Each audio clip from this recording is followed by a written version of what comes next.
नमस्कार दोस्तों, मैं अशोक कुमार पांडे और AK56 आपका अपने YouTube channel Ashok terrace garden में स्वागत करता हूं। दोस्तों, आज मैं आपको बताऊंगा मिट्टी में pH के बारे में कि मिट्टी में जो pH होता है उसकी मैं पूरी संपूर्ण जानकारी आज आपको दूंगा। तो दोस्तों, मिट्टी में pH का मतलब ये होता है कि मिट्टी कितनी अम्लीय है या कितनी क्षारीय है। यानी कि मिट्टी जो है अम्लीय है या क्षारीय है वो pH से पता लगता है। दोस्तों, ये मिट्टी को के pH को मापने का जो pH होता है, मिट्टी की अम्लता और क्षारीयता को नापने का एक पैमाना होता है दोस्तों। तो दोस्तों, अगर उसमें pH जो होता है, ये पैमाना जो होता है 1 से लेके 14 तक होता है दोस्तों। उसमें pH का अनुमान लगाया जाता है कि अम्लीय है या क्षारीय है। तो दोस्तों, 1 pH होगा, 2 pH होगा, 3 pH होगा, 7 pH होगा। तो 7 pH जो होता है वो उदासीन होता है, न्यूट्रल होता है दोस्तों। 7 वो ना क्षारीय होता है ना अम्लीय होता है दोस्तों। जब 7 के नीचे pH चला जाता है तो वो अम्लीय हो जाता है, मिट्टी अम्लीय हो जाती है। और दोस्तों, जब pH 7 के ऊपर चला जाता है तो मिट्टी जो होती है वो क्षारीय कही जाती है, क्षारीय हो जाती है मिट्टी। तो दोस्तों, अगर 7 है तो वो है आपकी न्यूट्रल। अगर 7 के नीचे आएगी 6 तो अम्लीय हो जाएगी थोड़ी, 5 आएगी तो ज़्यादा अम्लीय हो जाएगी, और 4 आएगी तो उससे ज़्यादा, 3 आएगी उससे ज़्यादा। तो इस तरह अगर 1 तक पहुँचती है तो बहुत ज़्यादा अम्लीय हो जाती है। तो जितना नीचे जाएगी वो उतनी ज़्यादा मिट्टी अम्लीय होती जाएगी। और उसके बाद 7 के ऊपर, अगर 7 के बाद 8 आती है तो दोस्तों फिर वो हो जाती है क्षारीय। फिर 8 से 9 आएगी तो और क्षारीय, 10 आएगी तो और क्षारीय, 11 आएगी और क्षारीय। अगर 14 तक पहुंच गई तो दोस्तों तो बहुत ज़्यादा क्षारीय हो जाती है दोस्तों। तो दोस्तों, ये एक तरीका है जो कि मिट्टी में pH को नापा जाता है, अम्लता और क्षारीयता उसकी कैसी है वो बताता है दोस्तों। तो दोस्तों, मैं एक आपको अभी हाथ से चार्ट बनाता हूँ, कैसे वो चार्ट बनेगा जिससे कि आपको पता लगेगा कि कितनी अम्लीय कितनी क्षारीय। दिखाता हूँ दोस्तों, आपका है बनाता हूँ मैं। देखिए, ऐसे हो गया और ऐसे हो गया। 1 2 3 4 5 6 7 8 9 10 11 12 13 14 दोस्तों। 1 2 3 4 5 6 7 8 9 10 11 12 13 14 दोस्तों। ये pH इसमें ये सब pH है। pH 1, pH 2, pH 3, pH 4, pH 5, pH 6, pH 7, pH 8, pH 9, pH 10, pH 11, pH 12, pH 13, pH 14। तो दोस्तों, ये हो गया 1 से लेके 14 तक, ये हमारा पैमाना है। अब जो ये दोस्तों 7 है, ये आपका है उदासीन, ये न्यूट्रल है ना। तो दोस्तों, ये आपका अम्लीय है और ना दोस्तों ये क्षारीय है। लेकिन जैसे ही दोस्तों यहाँ से 6 पे आ गई तो ये अम्लीय हो जाएगी, मिट्टी अम्लीय हो जाएगी। अगर उसका pH मिट्टी का 6 है तो अम्लीय हो जाएगी, 5 है तो और अम्लीय, 4 है तो ज़्यादा अम्लीय, 3 है तो और अम्लीय, 2 है तो और अम्लीय, 1 है तो बहुत ज़्यादा अम्लीय हो जाएगी दोस्तों। इसके बाद दोस्तों, अगर यहीं से मिट्टी मान लीजिए ऊपर को इधर बढ़ते हैं, 8 हो जाएगी तो हो जाएगी क्षारीय। ये 9 में और ज़्यादा, 10 में ज़्यादा, 11 में ज़्यादा, 12 में ज़्यादा, 13 में ज़्यादा, 14 में बहुत ज़्यादा, बहुत ज़्यादा क्षारीय।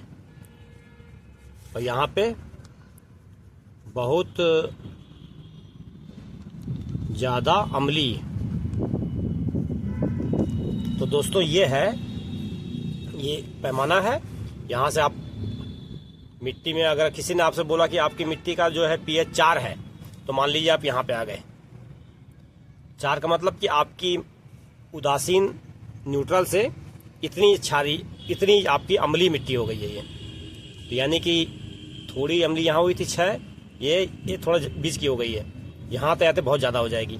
तो दोस्तों ये जो न्यूट्रल होता है, यहाँ पे सभी पौधे लगभग लग जाते हैं उदासीन में। और उसके बाद हर प्रत्येक पौधे का अलग अलग पीएच होता है। किसी पौधे को अलग पीएच में रखते हैं, किसी को किसी में रखते हैं। तो बैगन का, टमाटर का, सबका अलग अलग पीएच होता है। तो वैसे ही पीएच की मिट्टी में वो उगते हैं, तो उसको वैसे बना लिया जाता है दोस्तों। तो दोस्तों ये है पीएच की जानकारी जो मैंने आपको इस स्केल में बता दिया। ऐसे आप पीएच होता है ये समझ लीजिए, कितना पीएच मिट्टी का होगा वैसी मिट्टी होगी। तो मिट्टी अम्लीय है या क्षारीय है, इससे आपको पता लग जाएगा दोस्तों। तो दोस्तों अब मैं आपको बताऊंगा पीएच को प्रभावित करने वाले कौन कौन से कारक हैं। जैसे पीएच प्रभावित हो जाता है, एक तो नंबर 1 है carbon dioxide, CO2। Carbon dioxide जो होती है वो पीएच को प्रभावित कर देती है। नंबर 2 है दोस्तों अमोनियम पर आधारित जो होती है वो उर्वरक जो होती हैं वो भी पीएच को प्रभावित करती हैं। तीसरा है दोस्तों एल्युमिनियम। ये 3 तत्व है दोस्तों, कार्बन डाइऑक्साइड, और दूसरा है उर्वरक अमोनियम आधारित, और तीसरा है एल्युमिनियम। ये तीनों जो होते हैं पीएच को प्रभावित करते हैं। कैसे करते हैं दोस्तों, ये बताता हूँ। नंबर 1 कार्बन डाइऑक्साइड जो होती है, मिट्टी में जो होता है दोस्तों बैक्टीरिया होते हैं और जड़ें होती हैं पौधे की। तो ये जब सांस लेती हैं, श्वसन क्रिया करती हैं, तो कार्बन डाइऑक्साइड बनती है दोस्तों। तो कार्बन डाइऑक्साइड जब बनती है दोस्तों, तो वो जब पानी में मिलती है कार्बन डाइऑक्साइड, तो बना देती है कार्बोनिक एसिड। काट देना।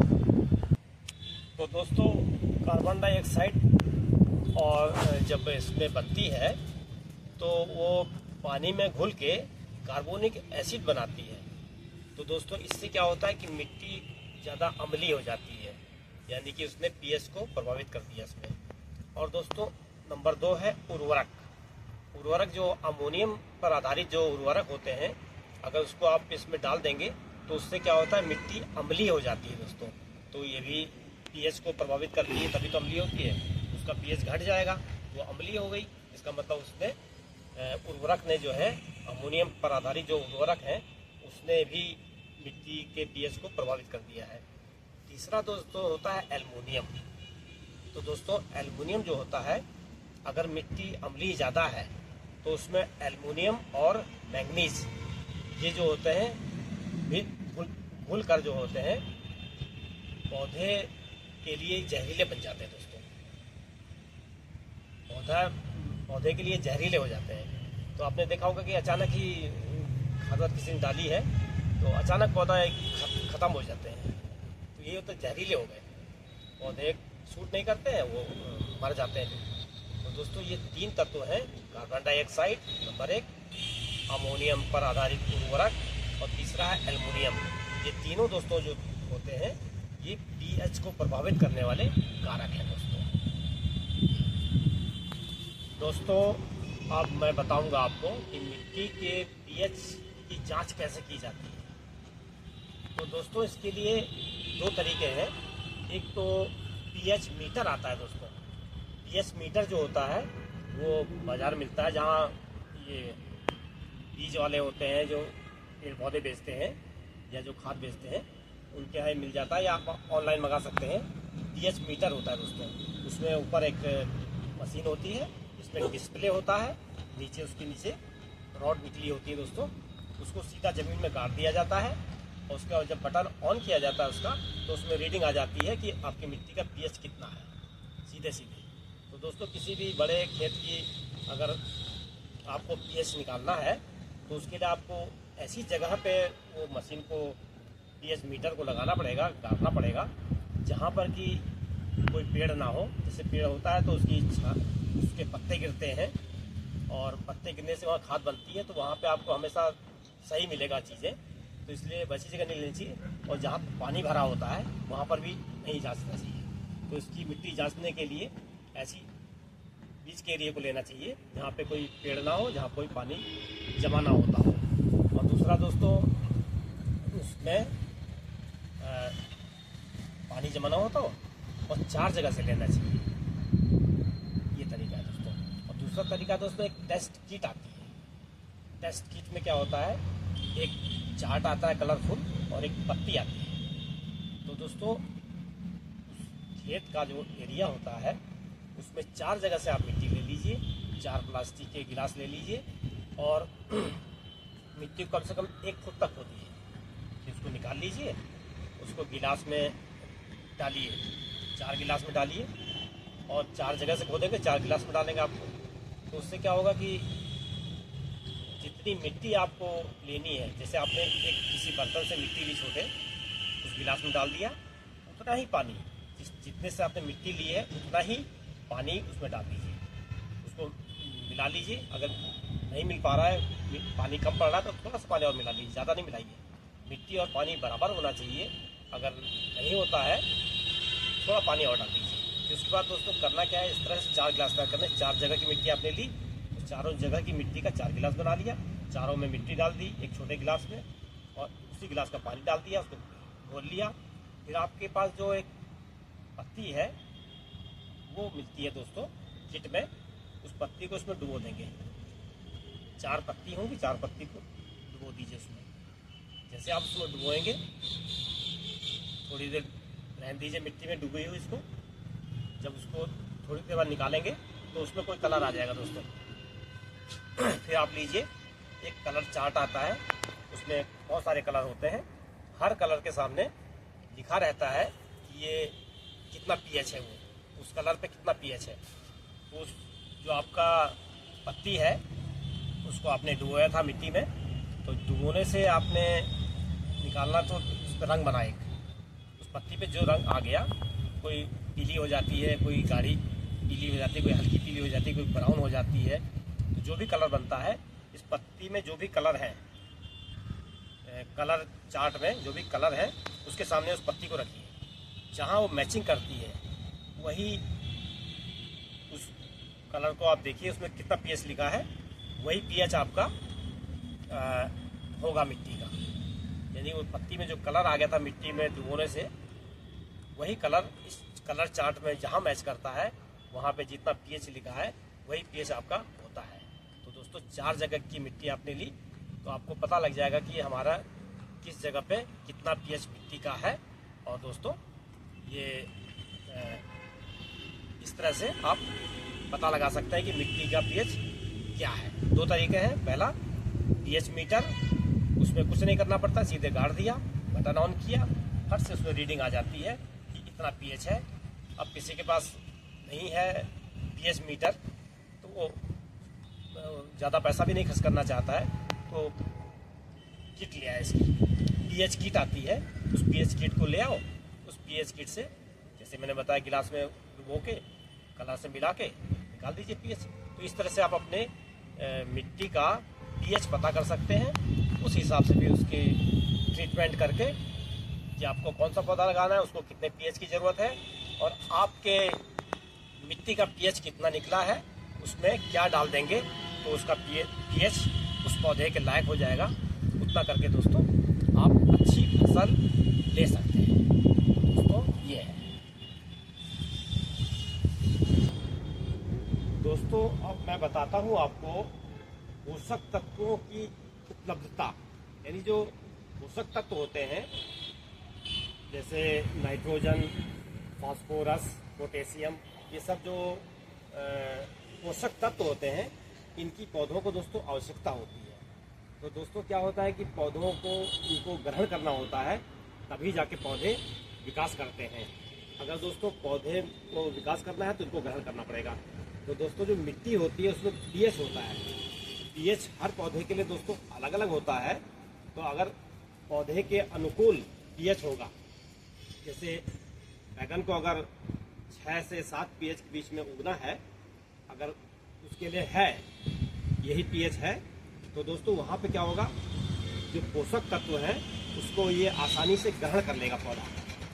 और जब पोषक तत्व ग्रहण कर लेगा दोस्तों, तो वो क्या होगा कि पौधे का विकास अच्छा होगा। लेकिन अगर दोस्तों इसी को पोषक तत्वों को पौधा ग्रहण नहीं कर पाएगा, पोषक तत्व है मिट्टी में लेकिन वो ग्रहण क्यों नहीं कर पा रहा है? क्योंकि मिट्टी जो है उस पौधे के अनुकूल पीएच वाली नहीं है, इसीलिए वो ग्रहण नहीं कर पाता है। तो दोस्तों अगर मिट्टी पौधे के अनुकूल है तो पौधा ग्रहण कर लेगा, अनुकूल नहीं है तो नहीं करेगा। जैसे मिट्टी अगर ज़्यादा अम्लीय है या ज़्यादा क्षारीय है तो उसमें क्या होता है, पोषक तत्व जो होता है बंध जाते हैं दोस्तों।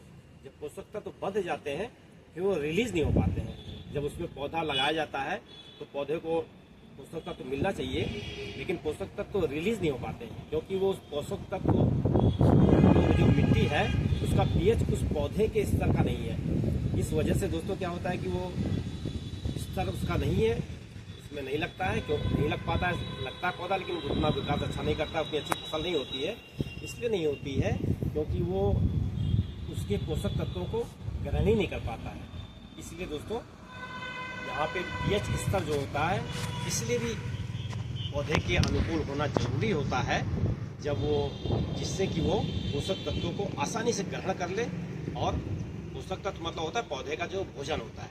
तो पौधे को अगर दोस्तों भोजन ही नहीं मिलेगा तो कैसे वो विकास करेगा? इसलिए उसको जरूरी होता है कि पीएच जो है पौधे के अनुकूल होगा तो पोषक तत्वों को ग्रहण करेगा और फिर पौधा विकास करेगा। तो पोषक तत्वों की उपलब्धता भी जरूरी है, इस कारण से होती है। पीएच के उसमें एक अच्छा कारक है, अगर पीएच सही होगा तो पौधा ग्रहण कर लेगा, नहीं तो नहीं कर लेगा। अब मैं बताता हूँ आपको कि पीएच जो है अगर गड़बड़ है तो उसको ठीक कैसे किया जाए, बैलेंस कैसे किया जाए दोस्तों। तो दोस्तों मिट्टी जो होती अम्लीय होती है एक, तो दूसरी होती है क्षारीय। तो आपको अम्लीय मिट्टी को अगर दोस्तों बैलेंस करना है उसका पीएच, तो आपको करना क्या पड़ेगा, उसमें दोस्तों चूना मिलाना पड़ेगा। तो अम्लीय मिट्टी का मतलब होता है कि पीएच उसका बहुत कम हो गया है, तो अम्लीय हो गई है, उसको चूना अगर उसमें मिलाया जाएगा दोस्तों तो वो आपकी मिट्टी जो होती है वो ठीक हो जाती है। तो दोस्तों अब कितना मिलाया जाए, इसके लिए तो जब मिट्टी की जांच की जाएगी उस हिसाब से तय होगा कि कितना अम्लीय है, कितनी ज़्यादा अम्लीय है, तो उस हिसाब से चूना उसमें डाला जाएगा। वैसे दोस्तों 1 हेक्टेयर में नॉर्मली बता रहे हैं, इसको ना माना जाए कि यही डालें, लेकिन नॉर्मली क्या क्या होता है, 1 हेक्टेयर में 30 से 40 कुंटल चूना डाला जाता है। तो दोस्तों उससे क्या होता है, मिट्टी ठीक होती है, अच्छी तरह मिल जाती है। और दोस्तों 4 से 5 साल तक प्रभावी रहता है। यानी आपकी जो मिट्टी में खराबी है, अगर इतना चूना डाल देंगे 1 हेक्टेयर में तो आपका 4 से 5 साल तक प्रभावी रहेगा वो। उसके बाद दोस्तों कम स्तर पे अगर आप जानना चाहते हैं तो 1 वर्ग मीटर एरिया अगर आप लेंगे तो उसमें 30 से 40 ग्राम चूना डालेंगे तो भी ठीक हो जाएगा। तो 1 वर्ग मीटर में 30 से 40 ग्राम चूना, और 1 हेक्टेयर लंबे स्तर पे जो किसान लोग करते हैं उसमें 1 हेक्टेयर में चूना डाला जाएगा 30 से 40 कुंटल, और उसको अच्छी तरह से पूरे खेत में मिला दिया जाएगा। ट्रैक्टर चला के गुड़ाई करके किसी तरह मिला दिया जाता है पूरा। उससे क्या होता है, फिर उसकी अम्लता कम हो जाती है, और दोस्तों फिर वो 5 साल तक, 4 से 5 साल तक आपका उसका प्रभाव रहता है दोस्तों। नंबर 2 है दोस्तों क्षारीय मिट्टी। तो दोस्तों क्षारीय मिट्टी को अगर आपको सही करना है तो उसके लिए दोस्तों करना क्या पड़ता है, उसकी जो है क्षारीय मिट्टी का मतलब दोस्तों होता है कि उसका पीएच जो है ज़्यादा है, इसीलिए वो क्षारीय हो गई है। तो उसके लिए क्या होता है, क्षारीय मिट्टी को कम करने के लिए एक आता है दोस्तों सल्फर, उसको मौलिक सल्फर बोलते हैं। अगर उसको सल्फर उसमें डाल दिया जाता है दोस्तों तो उसकी क्षारीयता दोस्तों वो संतुलित हो जाती है। तो दोस्तों मैंने आज आपको बताया पीएच के बारे में पूरी जानकारी, क्योंकि अगर आप खेती करेंगे और आपको अच्छी फसल लेनी है तो आपको पीएच का पता लगाना बहुत ज़रूरी होता है। उसके बाद उस हिसाब से मिट्टी का ट्रीटमेंट करके उसमें आप पौधे लगाएंगे तो आपको फसल अच्छी मिलेगी दोस्तों। तो दोस्तों जैसे मैंने कुछ नोट किया है, बैगन के लिए दोस्तों सामान्यतः 5.5 से 7 pH की ज़रूरत होती है, और लेकिन 6 से 6.8 pH अगर है तो आदर्श माना जाता है दोस्तों। और बैगन जो है दोमट मिट्टी जो होती है उसमें बहुत अच्छा लगता है। दूसरा दोस्तों टमाटर है। टमाटर में सामान्यतः जो होता है 6 से 7 pH में टमाटर लग जाता है। अगर उसमें दोस्तों अगर उसको बिल्कुल एक्यूरेट आपको बताएं, आदर्श जो होता है वो होता है 6.2 से 6.8 pH, ये आदर्श माना जाता है दोस्तों। और टमाटर भी दोस्तों दोमट मिट्टी में लगता है। तीसरा दोस्तों फूल गोभी है। फूल गोभी सामान्यतः 6 से 6.8 pH पर लगती है दोस्तों। और एकदम एक्यूरेट बढ़िया pH पूछा जाए तो 6 से 7 pH जो होता है वो आदर्श माना जाता है फूल गोभी के लिए दोस्तों। ये भी दोमट मिट्टी में लगती है। और दोस्तों पत्ता गोभी होती है, उसमें 6 से 7 pH सामान्यतः होता है, लेकिन आदर्श pH अगर पूछा जाए जो बिल्कुल एक्यूरेट सही है तो 6 से 6 to 6.8 pH जो होता है वो आदर्श माना जाता है।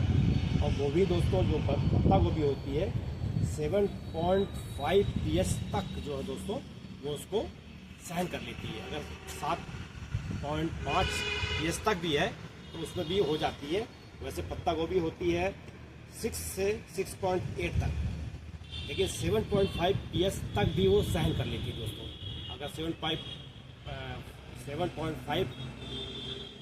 pH है तो भी पत्ता गोभी उसमें हो जाएगी दोस्तों। तो दोस्तों आज मैंने आपको pH के बारे में पूरी जानकारी दी, तो आपको कैसी जानकारी लगी दोस्तों उसको हमको बताइएगा दोस्तों कमेंट में अपने। और हमारे चैनल अशोक टेरेस गार्डन को दोस्तों सब्सक्राइब कीजिएगा। हम आपके लिए नई नई जानकारियाँ लेकर आएंगे दोस्तों, और उसका आप लाभ उठा सकते हैं।